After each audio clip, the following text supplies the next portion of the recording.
ఈరోజు నేను ఏం కూర వండుతున్నానో తెలుసా? సొరకాయ చుక్క కూర, పచ్చిమిరపకాయ ఉల్లిపాయ వేసి సొరకాయ కూర వండుతున్నా. చూడండి, సొరకాయ ముక్కల్ని ఇవన్నీ కలిపి ఏం చేస్తున్నా తెలుసా? కుక్కర్లో పెడుతున్నా.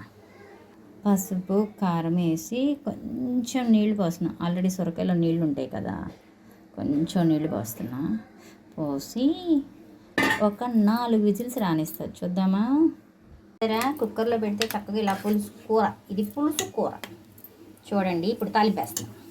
నేను కొంచెం బటర్లో తాలింపేస్తున్నా, బాగుంటుంది కదా అందుకని. ఇలా బటర్ అంతా కరిగినాక కాస్త ఎక్కువ జీలకర్ర, తాలింపు గింజలు, ఎండుమిరపకాయ, కరివేపాకు. చూడండి, చూసారా? గుమ్మ గుమ్మలాడే సొరకాయ చుక్క కూర, పులుసు కూర రెడీ. కావాలంటే ఇలా ట్రై చేసుకోండి. ఆకుకూరను ఒకేలా కాకుండా చుక్క కూర కూడా వేసుకోవచ్చు మనం సొరకాయలో. చాలా మంచిదండి, చాలా బాగుంటుంది కూడా. ట్రై చేయండి ఒకసారి. ఓకేనా? బాయ్.